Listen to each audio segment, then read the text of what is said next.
Assalamualaikum warahmatullahi wabarakatuh, dan apa kabar Anda pemirsa Fajar TV juga pendengar Fajar Radio. Anda kembali menyaksikan obrolan terkini bersama saya Sartika Muhtar, dan saat ini Anda menyaksikan kami dari kantor Dinas Pengelolaan Lingkungan Hidup Provinsi Sulawesi Selatan. Untuk opini edisi hari ini, tema kita adalah lestarikan lingkungan untuk generasi, dan sudah hadir bersama saya adalah narasumber kita pada hari ini ada Ibu Kepala Dinas Pengelolaan Lingkungan Hidup Provinsi Sulawesi Selatan, ada Ibu Insinyur Andi Sarapa MSI. Apa kabar Ibu? Baik.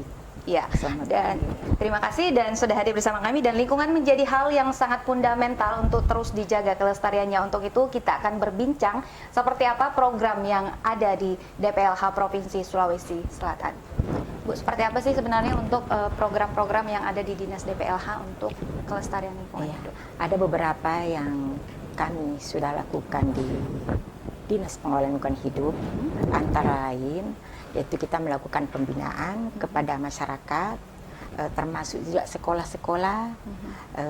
Kemudian kami juga sampai turun yang kalau umpamanya ada seperti ada kerusakan, kebetulan kita melihat karena di sini ada beberapa yang sebenarnya bidang.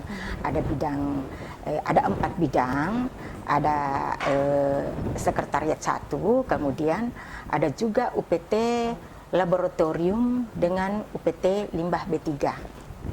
Pengelola di situ. Yang pernah dilakukan di DPLH Sulawesi Selatan itu, kita pernah juga melakukan penanaman serentak dengan beberapa seluruh se-Sulawesi Selatan. Kemudian pernah juga kita mendapatkan penghargaan, antara lainnya itu transplantasi karang dengan beberapa pulau. Itu pun kita mendapatkan penghargaan, yaitu rekor muri. Kemudian yang baru-baru ini kami juga mendapatkan penghargaan dari Kementerian Lingkungan Hidup, yaitu terkait Proklim sebagai pembina.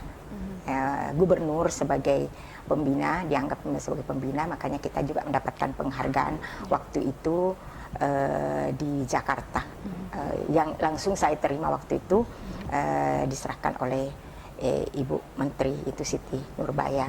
Kemudian ada beberapa yang kita lakukan di samping membantu pusat, kita juga di sini melakukan yang program Adiwiyata. Program Adiwiyata itu ada juga kita lakukan di Provinsi Sulawesi Selatan.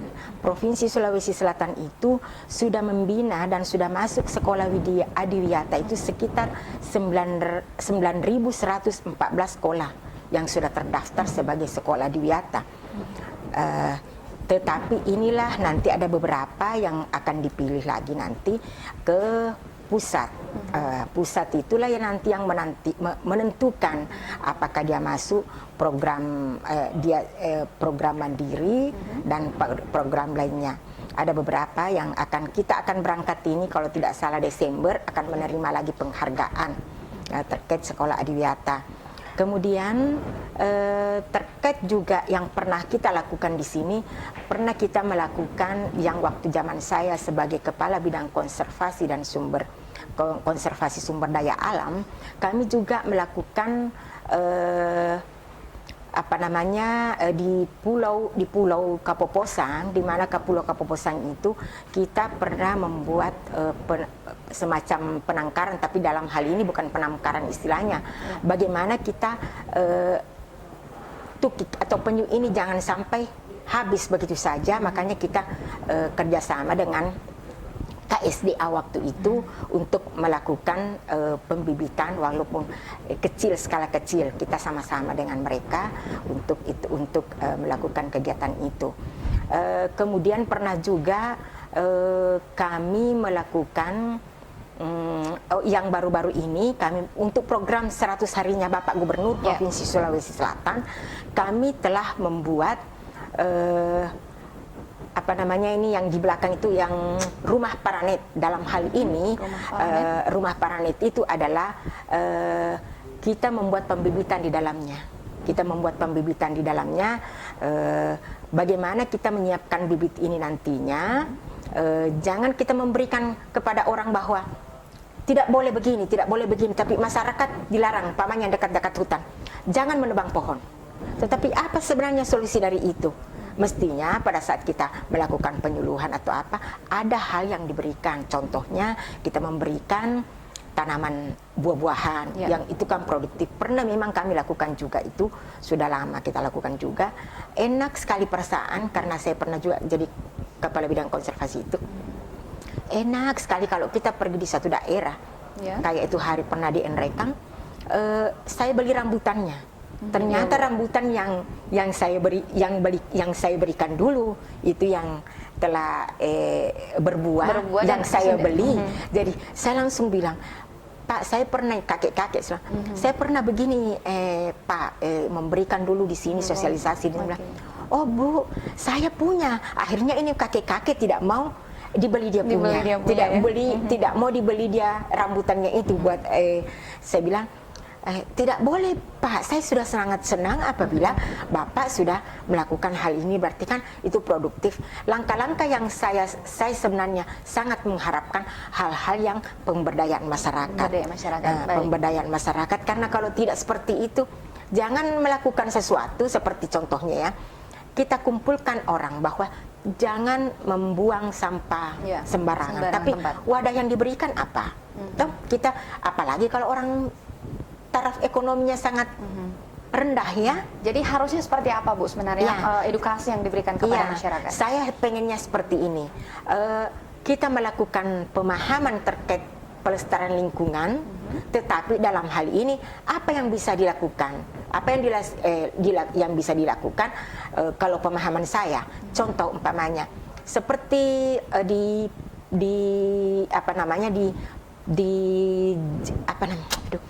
Jeneberang. Jeneberang itu yang selama ini kita lakukan adalah mempunyai pemantauan kualitas air. Sudah ada pemantauan kualitas air, tetapi apa hasil daripada itu? Pemikiran saya, apa hasil daripada kualitas air itu?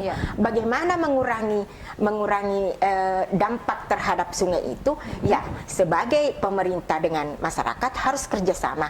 Contohnya, mungkin sedimen yang ada di sana, mungkin kita perlu membuat seperti batako kah, atau batu bata kah, berdaya guna, yang berdaya guna, kemudian meningkatkan pendapatan bagi masyarakat sekitar. Itu yang utama. Sama dengan sedimen yang dihasilkan oleh Danau Tempe, itu bisa. Bahkan dulu pernah, cuma berapa tahun yang lalu itu pernah saya melakukan pembuatan batu bata. Itu di mana Bu? Di Batu-Batu. Sopeng. Ya, itu kan ada beberapa kabupaten kalau terkait Danau Tempe. Jadi itu waktu itu kita memberikan alat yang berbentuk yang besar itu, tapi dia ada moleng istilah itu yang supaya menggampangkan untuk mempermudah pembuatan batako. Kemudian dicetak. Setelah saya memeriksa di uji lab itu, ternyata kualitasnya lebih bagus dibanding sebenarnya batu bata yang terbuat dari tanah liat itu. Tetapi kendalanya ini lagi terkait pemerintah lagi, bagaimana supaya masyarakat mau menggunakan seperti itu. Hanya saja ya itu karena skala kecil waktu itu cuman berapa, 5 juta atau berapa waktu itu anggaran, yang mencoba-coba saja ternyata berhasil. Itu kendalanya karena masyarakat tidak mau membeli itu karena kan menyusut, itu kan sedimen. Sedimen pada saat dibakar akan mengempes. Tetapi kalau hal semacam itu, saya rasa bisa saja kita buatkan saja cetakan yang lebih gede. Betul, apalagi ditunjang dengan teknologi yang ada saat ini Bu ya, kalau itu dikembangkan. Apalagi kalau yang seperti itu. Sama halnya dengan di Jeneberang. Jeneberang itu kan kita sebagian berdasarkan hasil kajian dari sini, hasil pemantauan, ada beberapa titik itu yang sudah melampaui air baku mutu.